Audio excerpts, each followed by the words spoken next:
Welcome back. What a wonderful song, مصر أرض النيل, or Egypt, the land of the river Nile. A beautiful song describing the beauty of Egypt and its people. And now talking about the people, the youth of Egypt form a bulk of this nation, and during the African Summit, the 29th Ordinary African Summit that occurred recently, the theme was youth demographic dividend through investment in youth and enhancing them, and how that making use of our young or the youth of each of our nations will lead to the development of the country. And to talk about that and more, I'm happy to have Dr. Amani Asfour, and she's the chairwoman of COMES Business Council. Also, she's the Secretary General of the African Society for Scientific Research and Technology, as well as the President of the Egyptian Federation of Business and Professional Women. Good afternoon.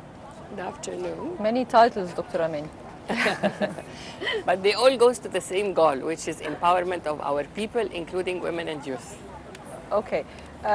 During the session that was held recently in the African Summit, what are the main points that you've tackled there?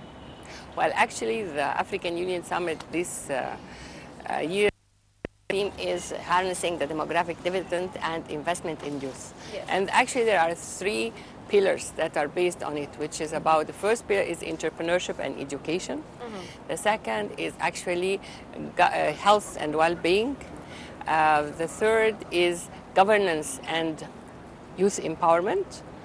And so according to these pillars, actually, there are certain action that has to be taken. The summit, actually, there was, previous to the summit, we held the Gender is My Agenda campaign. It's a network across all over Africa which empowers women and youth. So we had our meeting, and there was a ministerial meeting also for gender, and then the summit. So within those, actually, and there was also a youth meeting.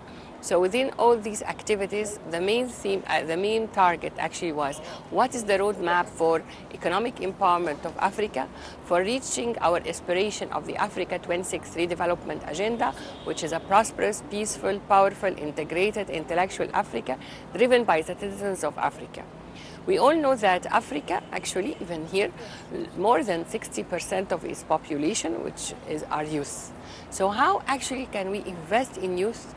And how can the youth be a productive capacity for our African continent to change the economic aspect, to have a social dimension with an environmental aspect? So the whole issue is each of our organizations, because we believe that in partnership, any roadmap should have the stakeholders, which are the governments, the civil society, and the private sector. So from this aspect, actually, we as civil society organization, which is also rated to the ECOSOC. ECOSOC is the Economic, Social, Cultural Council of the African Union, which I am privileged to be the vice chair for the Human Resource Science and Technology cluster of the African Union ECOSOC, which portfolio is youth. And investment in youth and science and technology. I personally had an intervention within across the summit. It's about how can we actually change the face of Africa through investment in youth entrepreneurship. How can we empower our African youth to start their own businesses? How to establish business development centers and business incubators to promote actually the economic growth in Africa?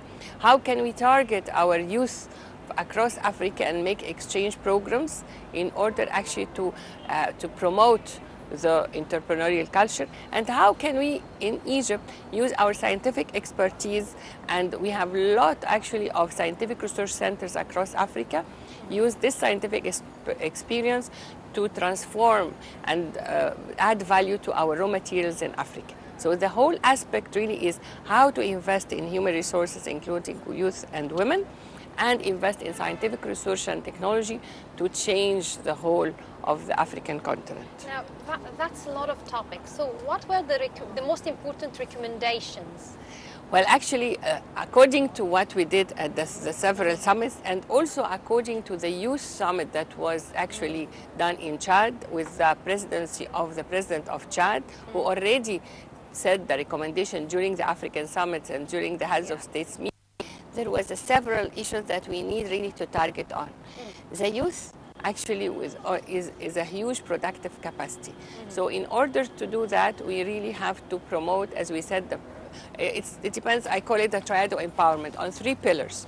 The 3 pillars, the first pillar is the people.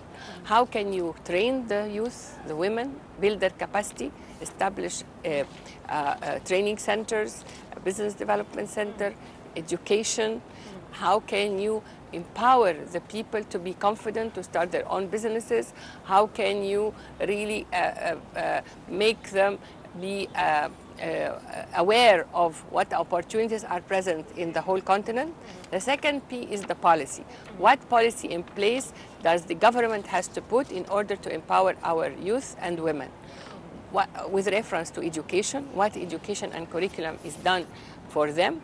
The second issue is several things which I personally was advocating for, even as a chair of COMESA Business Council, to the heads of states, is to have a certain percentage of all the government procurement to go to the SMEs that's owned by women and youth, which means that now for any government procurement, which is about the whole tenders of the government, the youth cannot compete with multinational companies. So we have to have a certain percentage of all these government procurement that goes to SMEs. And Kenya implemented this. Now Kenya actually have 30% of all government procurement goes to SMEs, women, youth, and disabled. So they really took an affirmative action. Even this was said during the Heads of State Summit with the high-level panel for economic empowerment of women of the Secretary General of the United Nations. This is an affirmative action that UN is lobbying for, we as COMESA lobbying for, and even at African Union. So this is one of the affirmative actions that we have focus on. Here in Egypt, the law says that 10% of all government procurement goes to SMEs. It is not operationalized yet. It does not have any preference or scores for women and youth. So we really need to see how can we work with the government to achieve this and take an affirmative action. The third pillar is the product, because if we're talking about an integrated Africa, we need to have economic integration. Prosperous Africa, we need to have economic growth through economic empowerment of women, youth, and support of SMEs, because our SMEs are the backbone of our economy. So this product, in order to have a good African product, competitive standard, we need to actually add value to our products. We all know that Africa is the richest continent, yet it is the poorest of them because they export raw materials. So what we really have to do is to have these products value added using scientific research centers and transfer of technology. What we did actually with reference to COMESA Business Council is that, which has also come with something called corporate procurement, is that if we have, for instance, here in Egypt, big multinational companies, how can we promote them to source the need from small and medium enterprise, including youth and women? So we made agreement with big corporates across the COMESA region to source their products from local vendors, from SMEs, including women and youth. But they told us in order to take the product, we needed this product to be standard, to meet certain criteria, to be competitive, to be certified. So we trained 480 small and medium enterprises last year to meet the requirements and the criteria of those corporates. Now these corporates are supplying to big corporates and also exporting. So it's a holistic approach. Dr. Amani, based on your experience and of course dealings with the Africans, how do they perceive women and youth? Well, actually, Africa is 55 countries under the African Union umbrella. We are all Africans, but what is happening is that there is a cultural differences among all of us at 55 countries. Now, there are very, very, very advanced countries like Rwanda, where the parliament, 64% are women in the parliament. We just had, across the summit also, we had a meeting at the United Nations for actually political empowerment for women. Egypt here, we are almost 18% now at our parliament. In Sudan is 30%. In many other countries, there is 50%. So what we need actually is women empowerment in Africa is on top of our agenda of the African Union. And we are looking for economic, political, social empowerment. So with reference to political, we need access to parliament, to high decision making positions, which is actually, as I mentioned, very, very advanced in Africa. Economic empowerment, that's part of our passion. That's what we are doing. Even as a world vice president of the International Federation of Business and Professional Women, on top of our advocacy pillars actually is economic empowerment of women, women on corporates, women in executive boards, and actually women entrepreneurship. And one of the programs that we are working on actually with ITC, which is the International Trade Center in Geneva, with our African sisters across Africa, is called sourcing from local vendors, that also multinational companies come through ICT with buyers and sellers, and we promote the women who have actually good products that they can buy from them, the multinational companies. Economic empowerment, I always say that it is the real cornerstone for economic growth in Africa. So this is actually what we are talking about. Here in Egypt, we have Business Development Center. Our organization, Business and Professional Women and Egyptian Business Women Association, have a Business Development Center, a business incubator with many target groups for women and youth. The startups of business. Tell me any young lady or a young man who want to start their business, what they can do. So we have a training center to teach them how to start the business, how to register a company, how to write a business plan. And then after that, we may host them for 12 to 18 months, which is a business incubator, to help them actually and mentor them and have their product value add. And then they graduate, and then we still mentor them. So in Africa, this is what I am really promoting, to have business development center across the whole continent, be connected together, and see what can we do together as all Africa. In reference to social empowerment, access to education and health is a cornerstone. We, of course, in Africa, with reference to health, there is still very great steps to work, because till now, 1 every 15 women is dying in Africa during birth, giving birth. So that's why the African Union have launched a campaign called Karma, which is campaign against a reduced mortality for women. And this actually, in Egypt, we have a very good rates with reference to that.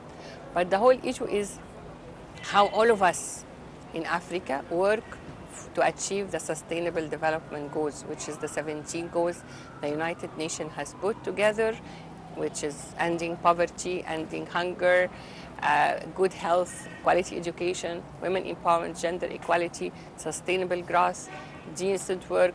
All this, actually the 17 goals, goes to one thing, is really how can we transform our African continent, how in our human resources, because this is our important asset, how we in Egypt here use actually our scientific expertise to transform our country, how we invest in our youth. We all know across Africa that youth is like the bomb. If we don't invest in youth, if we don't combat unemployment, if we don't promote entrepreneurship, we will have a negative actually result. But if we really invest in youth and in women, we will have a better result, we will have a productive capacity, we will add value, and we will have a prosperous country. Dr. Rasool, you raised a lot of issues right now, and I'd like to start with the incubators, because how popular is the idea of incubators in Egypt? Because usually we always talk about SMEs and we talk about incubators, but to what extent is it promoted? Business incubator has to prove to be really very successful, because it's a holistic approach towards empowering our people, whether youth or women and SMEs. So the incubator, I know there is several incubators, but our incubator is dedicated for women and youth. But I know the government has several incubators, but we need to actually to replicate it across the whole country in different governorates. And we need actually, what we have to do is that we train the young people and the women. We help them to register their company, and we help them to have a good product, but we also have to help them to market the product. So the marketing and access to market, whether local, national or international, is a huge actually obstacle towards any SMEs. So what we are trying to do in COMESA is really how to have business partnerships. Within the COMESA Business Council, we have several working groups. One of them is for SMEs, is to link SMEs with each other to find market for SMEs, make agreement with big corporates to source from SMEs. I think this is a very successful model that we can really replicate here in Egypt. How can we go to multinational companies and make agreement with them instead of sourcing their things from China or from big corporates? How can they promote to take from youth and women, SMEs, and hence you are letting them grow. Even now, while I'm talking to you, the United Nations UN for Women, at the last meeting in New York within the Commission of Status of Women, we were launching an initiative called By Women Owned and Youth, which means that even at the level of the United Nations across the world, they will be sourcing from SMEs, including women and youth. So it has to be really an affirmative action. How can a young man or a young woman start their business? And if they start it, what is their access to the market? We need to really work on that because this is our future. The youth are the real asset of our nation. And actually, it was said at the summit, terrorism is about actually recruiting our youth. So unemployment is really the major actually issue for, and the illiteracy and the youth who are having all their energy, we need actually to have them as a productive capacity and not a destructive actually. So investment in youth, which was the summit theme this year, is crucial for all of us in the African continent. Why until the 21st century we are talking about the empowerment of women? Why until this moment women didn't get their whole rights? They are not welcomed in many fields as, of course, the male figures. So when we're going to see the real activities of women without saying they have to take their rights, they still need so and so? Well, actually, we have to really to differentiate between women empowerment. Actually, is about, it's a holistic approach. It's political, it's economic, it's social, it's academic, everything. If we take, for instance, one of the examples I always say, for instance, here in Egypt, we have a lot of women that have already master's degree, PhDs, and they are professors. They have their own decision-making, and there is really no discrimination according to this. But still, it's a male society. Yeah. And well, we're let talking me about say, the rural areas also. yes, Yeah. we have really to say that the cultural barrier is very important. The cultural barrier at some point would not allow, even at the rural area, the young girl to go to education, which is really very, very important, because if you deprive a young girl from being educated, then you are really, she's losing her whole life. The whole issue is empowerment, and I always say the real power is the capacity, the potency, the capacity to act and to implement. So now if we real empowerment, we need to change the whole culture. I call it the triple S strategy. I have a strategy for changing the culture, which is based on 3 S's. First, the society, the family. It starts at the family. If we don't really empower the family, why do young girls drop out of education? Their parents want her to go to work or to go to marry because they don't want to sponsor her. They have poverty. They are not aware of the real crucial and positive aspect of her education. So it starts actually by addressing our people, the parents across the whole society, and the family. The second S actually is the school. What curriculum do we have at the school to really achieve this culture of, I don't call it men or women, but investment in human resource, because our human resources is 50% capacity. Ban Ki-moon, during being a Secretary General of the United Nations, he said, how can you play a team with half the team on the bench? Get me any football team, you put half the team on the bench, how are they going to perform? So the productive capacity is about investment in the whole human resource, including women and youth. So this is the second issue, which is the actually the school, the curriculum in the school. The third S is the state. The state is, what does the state do for this? Your media, what is your media doing? What is the drama doing? What is the plays? You have seen during Ramadan a lot of actually drama and plays. How did you find it? That's the message of the arts, the message of the media should go actually on a different level. You know that Paul Kagame, the president of Rwanda, which I told you 64% women in the parliament, when he sees a TV program with 3 men and 1 woman, he goes and say, why not 2 men and 2 women? So it's really about actually how the state promotes this actually productive capacity of investing in 100% of our human resources. This is the triple S. We need actually to see how we change the culture. And I always say that because it's a very, they always say when we are in Africa, but religion, I said, no, religion has nothing to do with it. There is no religion on earth, alhamdulillah Rabbil Alameen, that would really hinder our activities. Our first version in Quran is Iqra, which means read and seek knowledge. It's a demand for everybody, men and women. So education is the key development that we have to work on, and actually we all have to actually unite together, not working in isolated efforts or isolated islands, because our unity comes from being all together, government, civil society and private sector. Well, I'd like to thank you very much. Thank you very much, Dr. Amani Asfour, the chairwoman of the COMESA Business Council, as well as the Secretary General of the African Society for Scientific Research and Technology, and also the President of the Egyptian Federation of Business and Professional Women. Thank you very much for this interview. My real pleasure. Thank you very much. And now we're moving to a quick break, so please stay tuned.